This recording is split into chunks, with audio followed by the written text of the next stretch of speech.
Welcome to the Safer Roads podcast, Zimbabwe's home for honest conversations about road safety. I'm your host, Tawanda Sisimayi, the founder of Safer Roads Trust.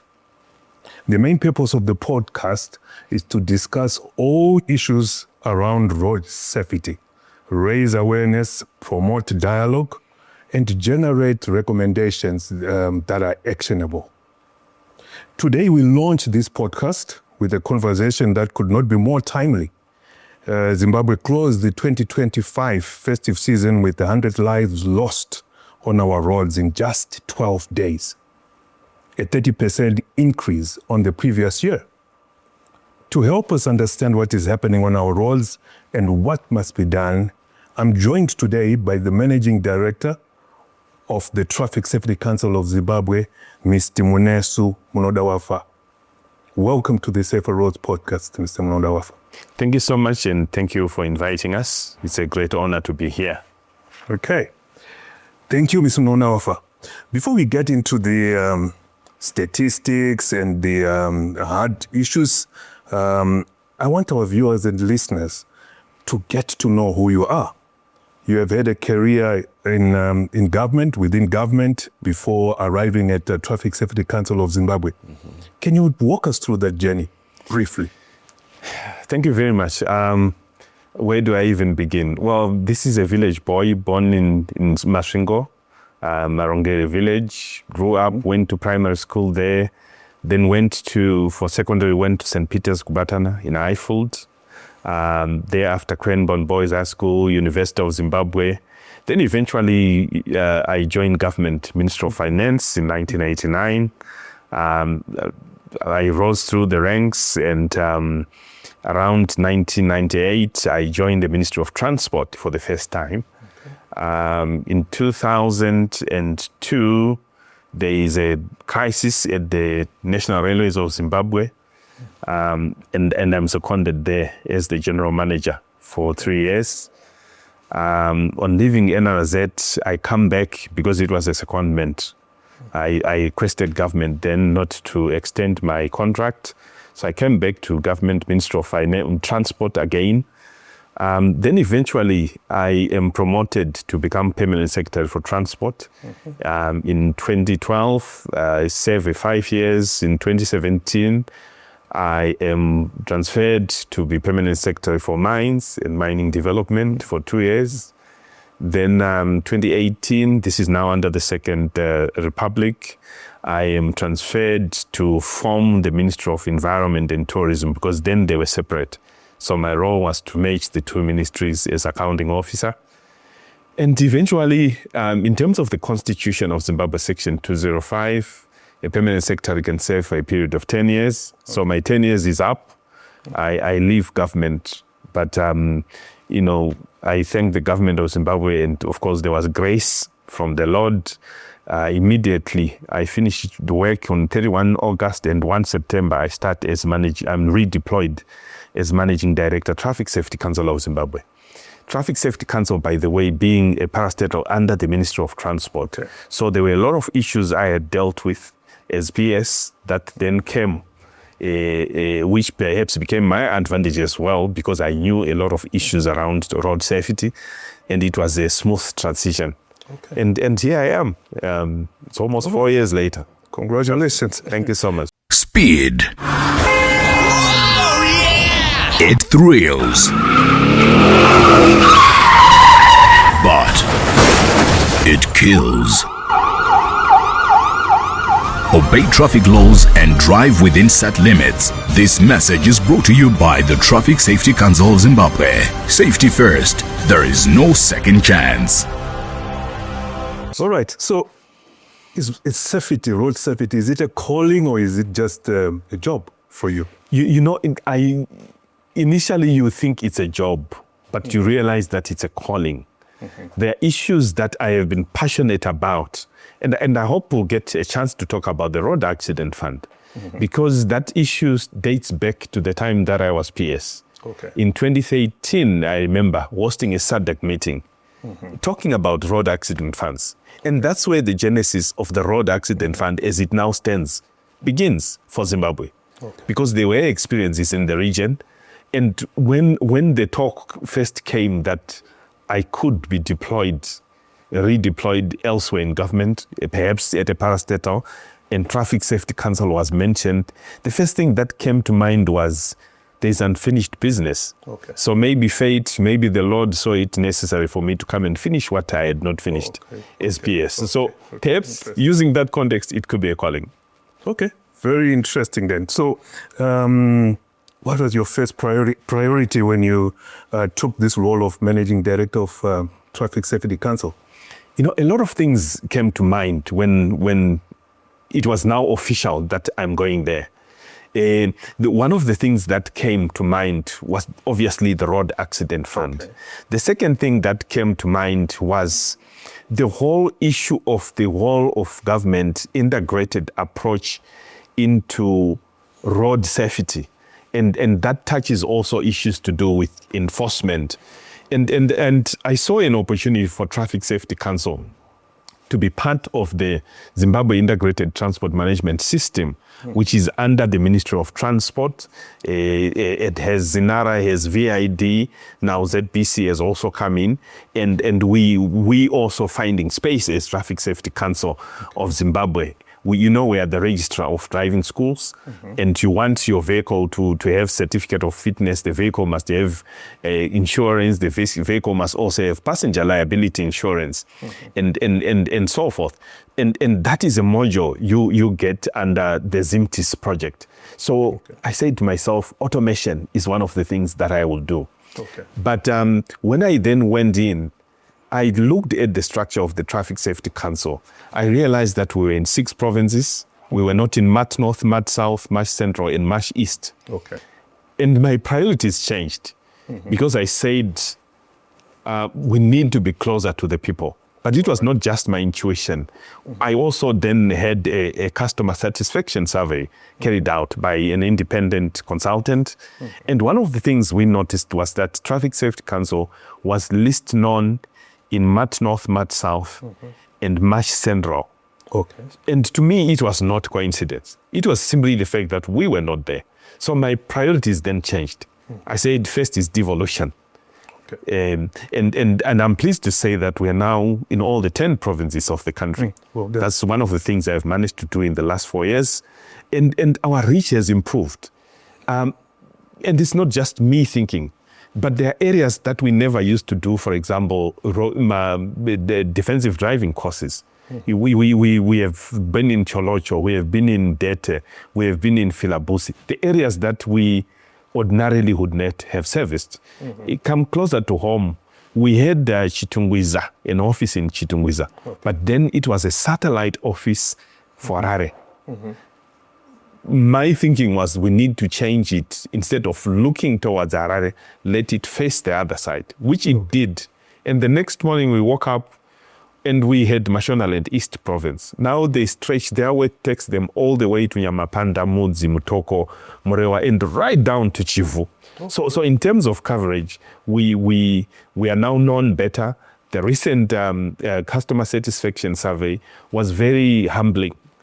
Because I think we have increased from about 60% that we were known 4 years, 2023 when I joined, to about almost 79% responses this year. So on that score, I'm happy. And of course, what it meant was this became number 1 priority. Okay, thank you so much for that, and we are happy that we are now covering every corner of Zimbabwe. And for many of our listeners and viewers, they normally see Traffic Safety Council during the Easter, the holidays, the Heroes holidays, and Christmas holidays. I would like you to just very briefly take us through the mandate of the Traffic Safety Council. I know you've touched on some of the issues when you were telling us about your journey, but take us through what is the mandate of the Traffic Safety Council of Zimbabwe in Zimbabwe. Thank you so much. Our reason for existence is to promote road safety in Zimbabwe, and we do that through educational campaigns.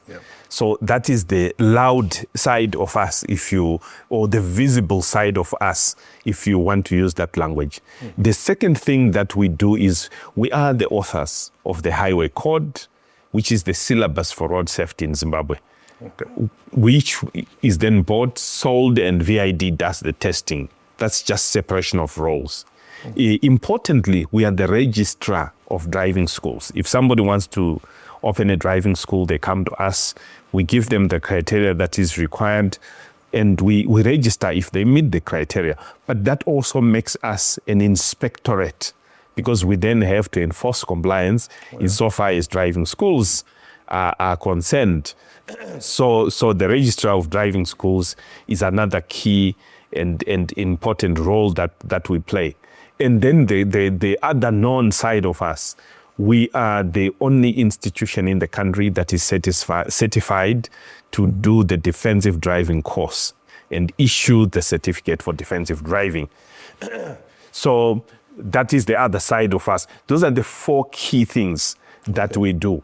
But you find that in executing our tasks, particularly on the educational side of things, that's where you then see us on the roadside during the public holidays. But we also have other programs like the Catch Them Young program, where we go into schools, we teach them road safety, and we even promote road safety clubs in some schools where they are takers. We are also running with the whole issue of traffic training centers. People of my age, thereabout, will remember that we had 2 traffic training centers in Zimbabwe, the Mount Pleasant one and the North Park one in Bulawayo. When you look at where those are situated, you can tell, and these are pre-independence, by the way, you can see the thinking then of the authorities in office then. It was to promote a certain group of young persons and expose them to road safety issues at a tender age, so that they are safer on the roads. Now, one of the key roles that we are now playing, we have decided to devolve even the whole issue of traffic training centers. So you have seen me commissioning the Okonya Training Center, which is deep in Marsh East. You have seen us now we are working on Mpopoma, which is the other side of Bulawayo. We are also doing traffic training centers in Chengutu, in Kwekwe, and in Gwanda, just to name but a few, because we want to take road safety to the people in the context of devolution. So that is what we do as Traffic Safety Council of Zimbabwe. Okay, thank you so much. A lot of work being done there, and indeed, I really feel the calling there, that it's indeed a calling. When the leader has the calling, you will really see things happening on the ground.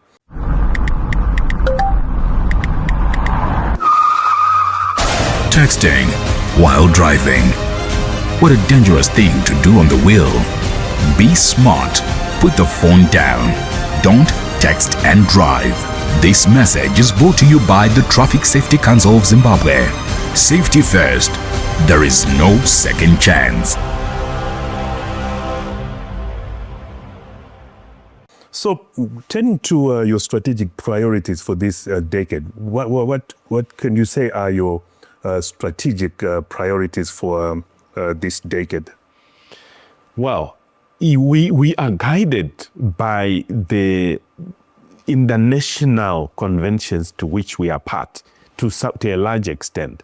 And one of the key things that drives us is, in terms of the second decade of road safety promotion internationally, is to reduce road carnage by 50%. So that is a target that we set at international level, and it's a target that we have now domesticated. Having said that, our strategic thrust now is those actions that will lead to the reduction of accidents or promotion of road safety in Zimbabwe. So where are the priorities? I've talked of devolution. That I can tick, it has been done. Though the strategic thrust now is to say, let's look at other areas where we may still be present. Maybe in high accident zone areas. and establish ourselves there. But that is work in progress. So in terms of strategic thrust, where do we go?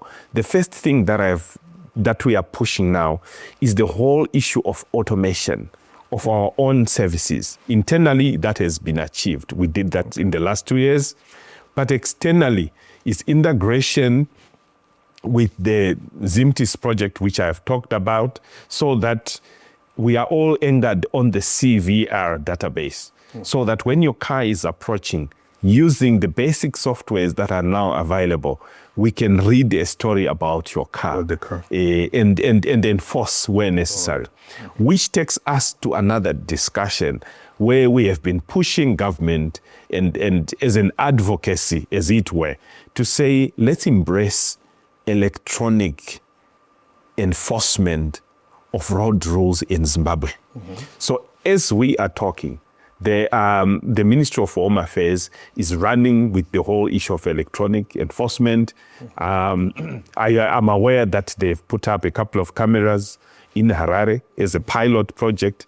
As Traffic Safety Council, we've also been asked by government to host one of the pilot projects for electronic traffic enforcement. And what you see there is disheartening. Because the system there's a TV where I can go and watch. I see people overrunning red traffic lights. I see people detecting speeding on our roads, on certain roads in Harare. But the discussion now and the thrust is in our engagement with government, is to say, let's now make this live. Let people be ticketed on the basis of these two systems because they work. Let's see how we can then merge the two systems, because these are pilot projects. So to me, there's no contradiction that there are two at this stage. It's a pilot project. You then merge it, you come up with one system that works perfectly well. So that's also the other thing that we are working on in terms of the strategic thrust. Then I talk about the traffic training centers, getting closer to the people, leaving no one and no place behind. If we had all the resources that we long for, as Traffic Safety Council, our task, and we had said as a team, if only we can have a traffic training center in every district in Zimbabwe. Okay. So that come 2030, every district in Zimbabwe has a traffic training centers where the children, the young ones, can go and learn how to use the road safely. To me, that would be something that we should aspire for as a country. But importantly, to also then say to the authorities, try to integrate road safety in the education curriculum. And this is a conversation we are now having with the Ministry of Primary and Secondary Education. It's still at its infancy, but I'm happy the fact that we have started the discussion shows that we are going somewhere. And the fact that the ministry has also authorized us to go into schools with the Catch Them Young program, again, it's a plus. I think there's a future. There's a brighter future in terms of road safety coming. I really like the Catch Them Young. That one day, something that needs to be funded because it will really go a long way in addressing most of the issues that we are having on our roads. Yeah, and maybe as you come in there, we this year you will see us again introducing gamification, games that children play on computer, because we've realized that the younger generation is tech savvy. They play with the computer and they love doing it, or they love doing computer games. So we have worked on a program. It's still in its infancy, but we now have one. We displayed it for the first time at ZITF last year in the Harare Agricultural Show, and you'll see more of the same, where we do computer games. Okay. And the child or the young adults think they are playing games, but we're teaching road safety. Oh, great. Through the computer, through all these other gadgets. So it's something that we are really coming up with, and I'm really excited about it. Right, thanks for those insights. I want to take you to the UN Road Safety Performance Review of Zimbabwe the one that was published in 2021, it identified that TSCZ was not fully functioning as a designated lead agency for road safety coordination. Well, what is your response to that? And what has changed since publication of that RSPR report? Thank you. And I think you are very right. That is one of the things that was identified. And I think it takes us back to the key pillars of road safety, where you have the institutional arrangements as one of the key pillars. Then, of course, you have your safer roads, your safer vehicles, your safer road users, and post-crash. Now, if you look at the scenario in Zimbabwe, the post-crash is what we are now talking about in the context of the road accident fund. The safer road users, that is what we talk about. That is what we have been concentrating on as Traffic Safety Council of Zimbabwe. The safer vehicles largely falls under the VID, vehicle inspection. So there is something happening there. Safer roads, congratulations to the Second Republic. Fantastic work happening on our roads. The roads, yeah. That leaves the institutional arrangements. Traffic Safety Council, currently constituted, is an educational institution. So when we are doing the campaigns, we have no responsibility of enforcement whatsoever. In fact, even the police who are on our road safety campaign are extremely reluctant to do anything enforcement because this is an educational point, not an enforcement point. And that is where we now need to attend to as a country. How do we do it? We transform the Traffic Safety Council from a council to an agency. The difference being that you then empower some level of enforcement to be given to that institution that you create. Now, I know there's a lot of confusion that arises because every time I've said this, the next thing is somebody tweets and says, so will you have arresting powers? Enforcement and arresting powers are two totally different things. The arresting powers remain with the police. But we have what we are asking for, what we need, what we should get, what the countries that are doing well in terms of road safety have achieved is to give it enforcement powers. Just like the municipal police in our various cities, they do not have arresting powers, but they enforce. Look at what happened in Harare. Yes, there was a bumpy start, but because of enforcement, now you don't see the level of chaos that was ensuing on our roads, or had become prevalent, in fact, on our roads, because there's some sense of enforcement.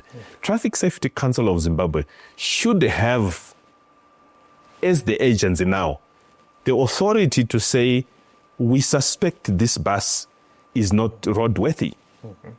In the times you can see with your naked eye that this is a road unworthy vehicle. They should have the authority to issue a ticket which forces that driver to take the bus to VID.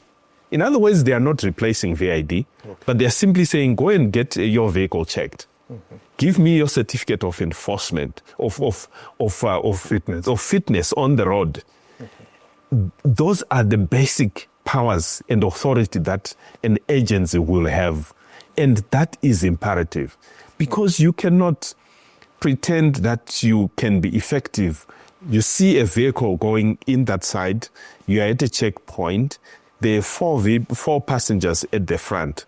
In terms of the current legislation, we are not authorized to ask them for two passengers to disembark because it's outside our mandate. But when you have enforcement powers, you can then say, no, this can't be done. So these two, you have to have one passenger at the front. That kind of authority is what is needed from a road safety agency. All right. And that transformation as well, as it comes, one of the things we have in mind is it should then come with the same law that amends the Traffic Safety Council Act, could then be used to introduce the whole concept of electronic enforcement in Zimbabwe. And admissibility of video recordings through the court processes or within the court processes. Because it's one thing recording somebody overrunning a red traffic light. It's totally another for the courts to accept that as admissible evidence. And these are the gaps, the legal gaps that we believe should now be filled as we transform the Traffic Safety Council into a traffic safety or into a road safety agency. Okay. And by the way, if you look at the region, I think we are one of the few countries that does not have an agency of that nature. Our neighbors have. But I'm not saying let's do because our neighbors are doing it. I'm simply saying they've seen what is right. And let's move and use the script of what works. Oh, understood. I think that is very important, and I hope that strides are being made so that we move towards transforming the TSCZ to become an agency with those enforcement powers. When you look at the RSPR report again, I want to take you back to that report. It noted that your budgets are inadequate for the scope of your mandate as Traffic Safety Council of Zimbabwe. Is TSCZ properly funded today? What is the resource situation like for you to be able to roll out all the programs so that you fulfill your mandate as TSCZ? A number of issues, but I'll come to the answer no. It's not properly funded. It's not adequately funded. All right. But I'll give you the scenarios. Okay. We are one of the institutions. We are the parastatal formed by an act of parliament. But for the last maybe 20 years, we have not received $1 from Treasury. We are funded through the third-party insurance. Okay. We take 12% of third-party insurance. That is what is used to promote road safety. But is the money adequate? No, it's not. If you remember, I said we used to operate in 6 provinces. But now we are in 10 provinces. So already, when you look at that, it simply says that your space is now limited. When I joined Traffic Safety Council, I think the employment numbers have almost doubled because of the new provinces that we created and subsequent changes that became necessary even at head office to strengthen it. The deployment of ICTs has led to the creation of an IT department. So in terms of funding, we are not adequately funded, but we are living within our means. We have clean audits, and I'm very proud to say this. We are one of those. We are up to date with all our corporate compliance issues. We religiously clean audits, I think, for the last 10 years or so. So on that front, in terms of financial management, we are good. But in terms of resourcing, we are inadequately resources for the vision that we now have. Because I have a vision for a traffic training center in every district, and that would cost about $6 million US. Just on average, using the cost of a TTC. I have a vision on gamification. These games, and the idea is to spread them into schools. Every agricultural show, provincial agricultural show, we should be there. We should be playing, letting kids play games, but that needs funding. Yes, funding. In offices, we also need office space for our teams. It gives you some sense of security. It enhances your asset worthiness, and you want to do it. But again, there are limitations there. Operationally, yes, we are visible, but you talk of us being visible during public holidays. That should not be the case. We should be visible all the time. Oh, yeah. But we do it because we now have to respond to the budgetary constraint that we faced. Okay. So my view would be we need some either additional sources of funding to be acknowledged, or to increase the amounts that we get there. And the basic theory, the premise of what I'm saying is prevention is better than cure. Indeed. It's very good that we are now working on the road accident fund. But it is a fund which, in my view, should not even pay out. We should work on prevention. After all, what is the cost of life? What is the cost of a human being? You can't replace. So I would rather we invest a bit more on prevention than trying to deal with the effects of an accident post-crash. Okay. So yes, we need additional funding and we need more programs. We have programs, for example, livestock campaign program. We started it, but we have not gained a lot of traction. But it's a program that I really feel that, particularly in the southern regions of the country, you see a lot of livestock roaming all over, and you want a sustained campaign. But when you have a campaign like that, it's no longer just Traffic Safety Council. We are bringing in the Ministry of Agriculture. You're bringing in the local authorities, the DDC and their teams. But you need to fund that. So there are programs that we could do, or that we then do piecemeal because of funding limitations. But we're trying our best within the context of what we have. We eat what we kill. All right. And I also hope that even private players, engaging those private players could also go a long way to partner with the private companies so that they also come in under their CSRs to also help promote safety on our roads. I have to express gratitude. We have received quite some support from the private sector. They come in, they fund specific projects or programs, and that is greatly appreciated. But there's a limit to which they can do it. Definitely. And also when you're planning long term, there are issues of sustainability that then have to be looked at. But I'm so humbled by the response that we have received over the last 3-4 years. All right, Mr. Munodawafa, we now need to talk some numbers here. I'm looking here at some statistics. The Zimbabwe Republic Police Festive Season Report, I'm sure you went through it. Yes. Just looking at from the 15th to the 26th of December, 2,412 road traffic accidents, 87 fatal accidents, and 100 people killed. That is 99% increase in total accidents and a 30% increase in fatalities compared to the same period in 2024.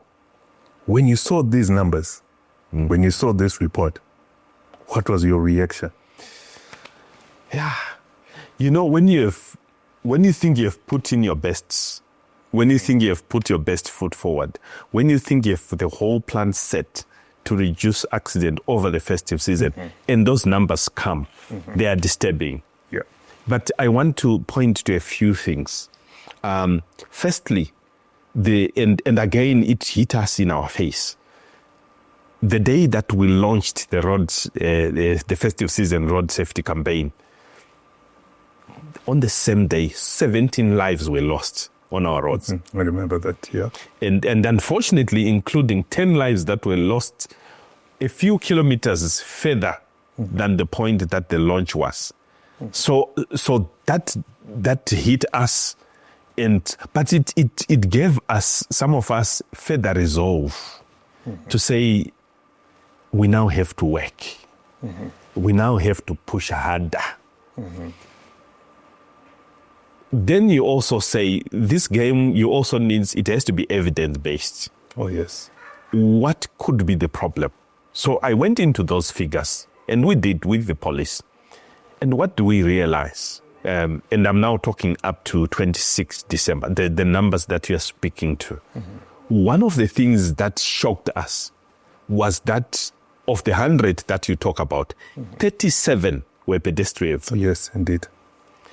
And this is the first time in the history of our country that we had seen such a huge number. And that pointed to reckless driving. That pointed to speeding. That is the first thing that came out. The second thing that came out of those numbers is the huge number of single vehicle accident. When you have a single vehicle accident, it points to negligence on the part of the driver, or misjudgment on the part of the driver, or speeding on the part of the driver, because there is one vehicle involved. Lo and behold, the single vehicle accidents are more on those roads that have been rehabilitated. So what does it mean? It means people were speeding. So it's an issue we then need to deal with. And our response, you then say, okay, what do we do? Let's encourage the police. Let's work with them. Let's get them to do the speed cameras because now they are relevant. Oh, yes. And you then look at the other issues. You talk of speeding. You talk of overtaking errors. You look at the hours. A good number of those accidents are happening early hours of Saturday morning and early hours of Sunday morning. What does it tell us? It tells me these are people who are coming from merrymaking, probably rushing home. I don't know why a normal person would then have to fly and speed when it's 4 a.m. and you're going home. You're late anyway. Already. You can't be earlier than 4 a.m. But what does it point to? It points perhaps to the need for us to step up the whole issue of testing Zimbabweans for alcohol, drinking and driving, breathalyzers. That is why you saw us as Traffic Safety Council intervening by procuring breathalyzers, which we gave to the ZRP. And it's a program that will continue to scale up with the police, and we have a very excellent relationship with the ZRP on that score and on many other fronts that we work together on. So yes, the numbers were disturbing, but the policy response and strategic response that we gave, I think if implemented and sustained, will lead to a reduction of those numbers going forward. So yes, we were disturbed, we were heartbroken initially, but we got more determined to deal with it. And I'm hoping that with the strategies we have put in place, come this Easter, we should see a massive reduction in road safety, because definitely the highway patrol will be there. They will be doing speed. We are even also talking about us as Traffic Safety Council, perhaps enhancing or procuring additional speed cameras for the ZRP. It's a discussion that is taking place now. Yeah. Right. I was also concerned about, when I was looking at those statistics, the issue of tire bursts that they featured prominently on that in that December report, or pointing to the issue of vehicle fitness for non-public service vehicles. That area as well is that dimension needs to be looked at. There's also the dimension of the quality of some of the tires that we are importing. I think there's quality control is critical. To ensure that we don't have a recurrence of this kind of problems. And I want to believe that the relevant authorities are also seized with that issue. Okay. Right, Mr. Munodawafa, let's take just a short break. And to our listeners and viewers, we'll be back shortly. I encourage you to share, like, and subscribe to the Safer Roads podcast. We will be back shortly. Musa, a young person always on the go, just like you. Unexpectedly, life can take a sharp turn. But not to worry, Zimnet's breakdown cover gets you quick roadside help. If need be, Zimnet's emergency evacuation gets you the care you need fast. Hospital cashback and vehicle repair relief cover will cater for your medical costs and rental car in times of need. With Zimnet, you're always covered, wherever the road takes you. Drive with confidence, drive with Zimnet.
Welcome back to the Safer Roads podcast. This is the inaugural episode where we are delighted to have the Managing Director of the Traffic Safety Council of Zimbabwe, Mr. Munesu Munodawafa, where we are discussing all issues to do with road safety in Zimbabwe.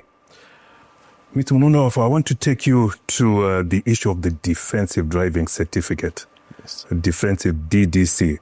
Mm-hmm. As we speak now, the DDC is only compulsory for drivers of public service vehicles.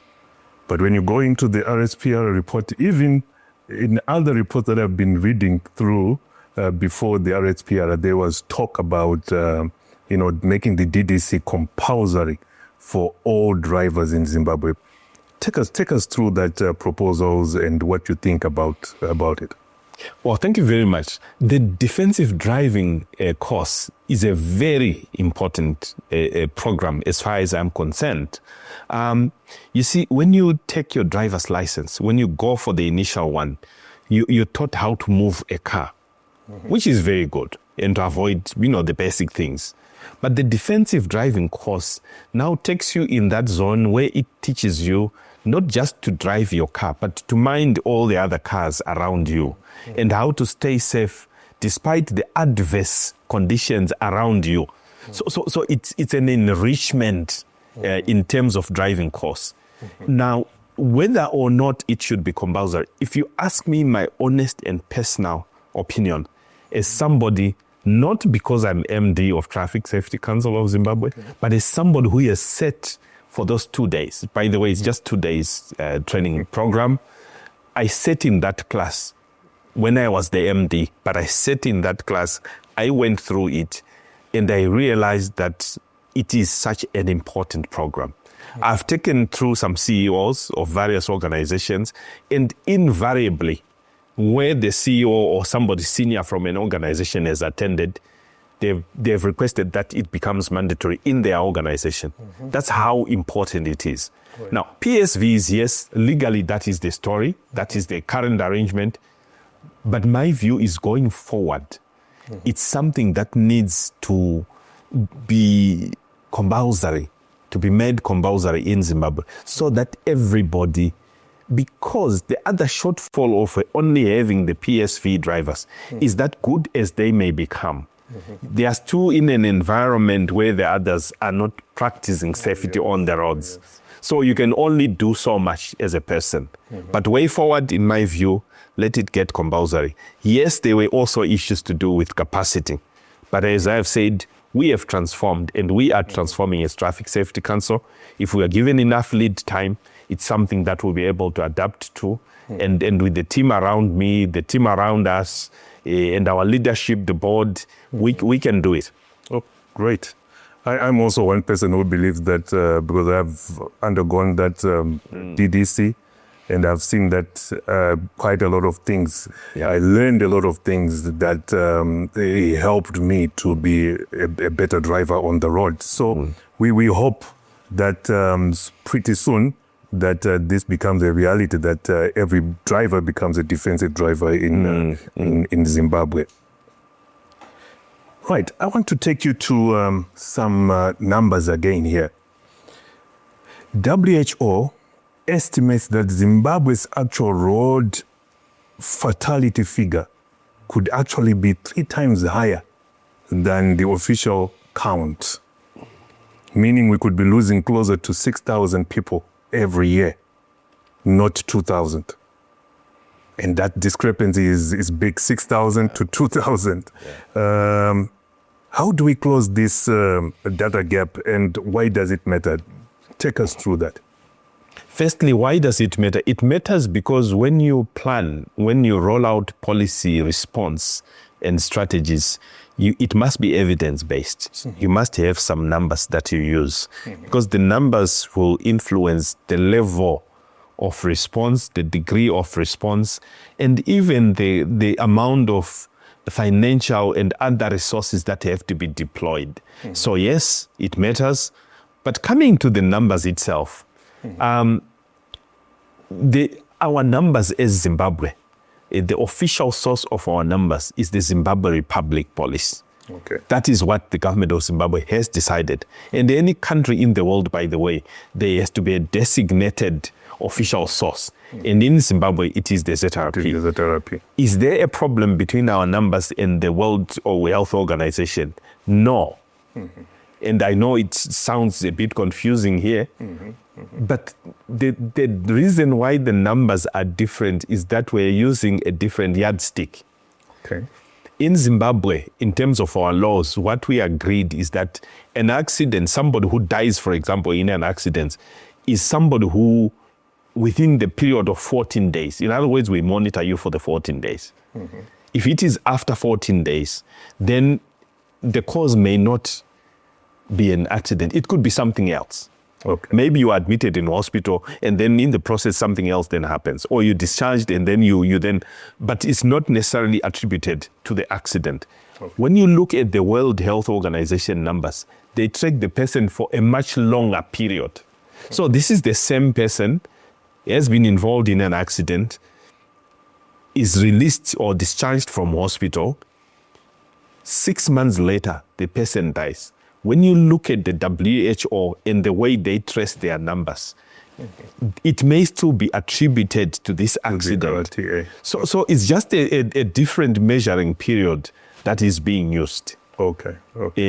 That which is why there is that discrepancy. And it's a discussion we have had with the UN, and there's an ongoing discussion there. We are trying to see where we can try to strike the balance. But certainly there is no contradiction. It's just a different time zone that is used to measure those numbers. Okay. Thank you for that clarification. Specifically, if somebody goes into hospital, is discharged from hospital, as far as our system is concerned, you have been discharged, you're fit. But perhaps 3 months down the line, there's a recurring headache and somebody then dies. Perhaps it's now meningitis or some other diagnosis that takes effect. They don't trace it back to the accident, but what becomes the immediate cause. That's the only reason why those numbers are so different. I'm happy that there are discussions with the UN to ensure that our numbers, we are speaking the same numbers. And thank you for the clarification there. And it also talks about the issue of the national road crash database. Yes. That we should have it an integrated national road crash database, so that we are speaking of the same numbers. Yeah, I couldn't have said it better. Yeah. Okay. Accidents happen when you least expect them, but help is just one call away. Dial 591 for free accident assistance anytime, anywhere in Zimbabwe. Need help at the scene of a traffic accident? Dial 591 for fast, reliable assistance toll-free. One call, instant help, zero stress. Say 591 in your phone now, because when the unexpected happens, you'll be ready. 591, serving lives, one call at a time. Brought to you by the Insurance Council of Zimbabwe. Let me take you to when we started this discussion with Munodawafa. You mentioned the issue of the road accident fund. I want you to give me your thoughts. Our listeners and viewers would love to hear your thoughts about this road accident fund. The road accident fund is coming in to fill a gap which exists in terms of our insurance of the motor vehicles on the road. I know some people have also said to me, but look, we have third-party insurance, which is compulsory for every vehicle that is on our roads. So everybody's insured. So why do we need another fund? You guys are just fond of creating funds. No, there's a very big gap that exists. The road accident fund is meant to ensure that there is emergency response and evacuation where necessary to any accident that happens in Zimbabwe. If you look at the current setup, for you to be compensated, the vehicle has to be insured. Yes, somebody may argue that even if all cars were insured and you have your third party, there can still be circumstances when the insurance is null and void If, for example, your car is being driven by somebody who is not licensed, fine print says the insurance doesn't kick in. They will not compensate. If you have a car or a bus that is insured, right, and the driver, God forbid, is drunk, there will be issues there. Oh, yeah. Or if a vehicle is traveling and it has full third party, it hits a tree, there's no third party there. It's just you and the tree. So the third party doesn't kick in. So nobody is insured, strictly speaking. True that. So that is the gap that we are trying to fill now. And in the event that is an accident, just picture this, an accident happens, there are 40 people lying there, God forbid. There's a call out. The emergency services, the ambulance services, the first question they ask is, who will pay me? Under the current arrangement, Yes. who will pay me? Because they're in business, they have to be paid. Indeed, yeah. Okay? Then you say, of those 40 people on that bus traveling from Harare to Gutu, how many people are likely to have medical aid? Very few. Very few. How many people are likely to have the 100 and 200 US dollars that is required for the ambulance? Very few. So, in their minds, in their psyche, the ambulance emergency services are saying, okay, if I go there, what will happen? The chances I will not be paid. So whether we like it or not, there's no rush to attend to accidents by emergency services. They would rather you call them out for something at your home, because they will ask you your name and they will ask who will pay. That is a fact of life. The second thing is, fine, they've come, they've picked you up, because the civil life, the authorities have activated the system. Where do they take you to? They're supposed to take you to a medical facility, to a hospital. But the hospitals have to be paid. You and I know that if you want to go to hospital now and there's need for surgery, they probably want 500 plus US dollars. Yes. How many people of those 40 are likely to have $400 to spare in their pockets? The chances are you don't have. You don't have, yeah. So we have a crisis. And up to now, I think we have laid fate deal with that. And what we are saying is, and what the government, being a responsible government, is saying is, let's create a fund which deals with you regardless of who is wrong or right. That's why we're saying it's a no-fault based. The idea is to take you from there. And again, we're influenced by the golden hour principle. If you survive after an accident, the first 60 minutes are critical as to whether somebody will survive or not. If you don't get medical attention within 60 minutes, the chances are you will not make it. If you survive an accident and you go beyond 60 minutes, the chances are you'll survive anyway. But the injury may be exaggerated unless you get medical attention. So this is what the Road Accident Fund, that is the ill that it is trying to cure. Emergency evacuation, including the jaws of life. When it grows, we are hoping that it will be able to buy equipment that is needed to extricate people from accidents. I've seen people use axes. What choice do they have? But is that the right thing? No. It's not. You need the proper jaws of life. When it grows again, you need specialized wards for treating bonds. And again, when the fund grows, one hopes that it will grow to the extent that it will be able to have specialized wards, maybe initially at the provincial hospitals, but let it go further down, where there is specialized equipment for the fund. So that is what the fund is seeking to achieve. It's a very noble objective, slightly overdue, but good that we are now doing it. Okay. It's never too late. No, and we are here. In fact, the fact that we have been late, we have learned from experiences from the region. Because others tried, they are not doing well. And please, let's not buy this argument that road accident funds are not sustainable. It depends on what you pay out.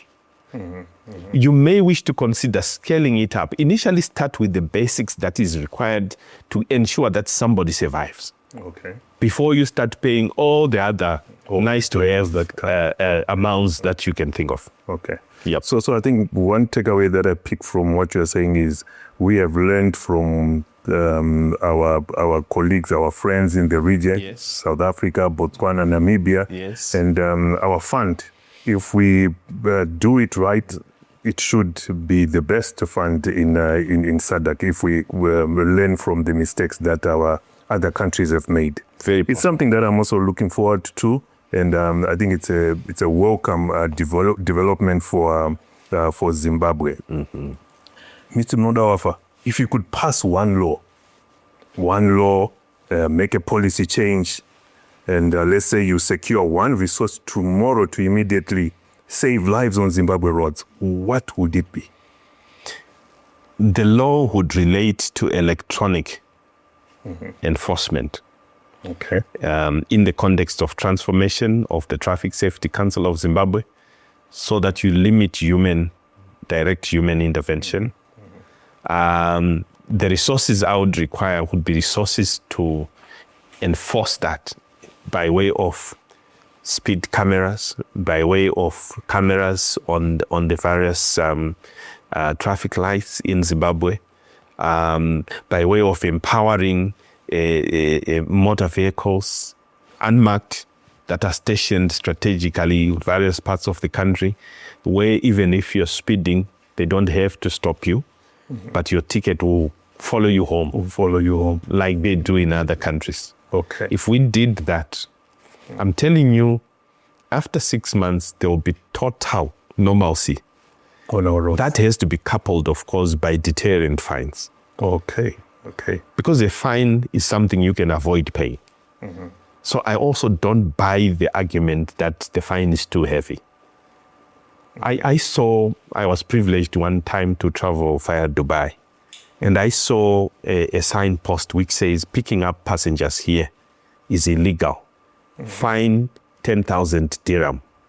That is about 3,000 USD just to pick up passengers at a non-designated place. That is, you don't do it. You'll never do it. Just hit them where it matters most, in the pocket. Yeah. That's what I would do. Okay. Thank you, Mr. Munodawafa. I think I would like to thank you. And as we close this inaugural episode of the Safer Roads the podcast, what is the one thing that you want to tell our viewers and listeners out there who are watching or listening to this podcast? I would say it's not overambitious for us to target zero by way of accidents. Road safety is your responsibility. It's my responsibility and yours too. It is possible for us to reduce road accidents in Zimbabwe. And the fact is clear. About 97% of the accidents on our roads are attributable to human error or to the human being. So if we can deal with the 97%, it means we're left with about 3%. So it is very, very, very possible to tame the traffic jungle in Zimbabwe. And it is very, very, very, very possible to reduce the accidents and the fatalities on our roads by more than 50% in the next 5 years, as is the target. Okay. Thank you so much, Mr. Munodawafa, our guest for the inaugural podcast, the Safer Roads podcast. So we would like to thank you, viewers and listeners, for joining us on this podcast. Like, share, and subscribe as we continue to talk about all issues about road safety in Zimbabwe. I thank you.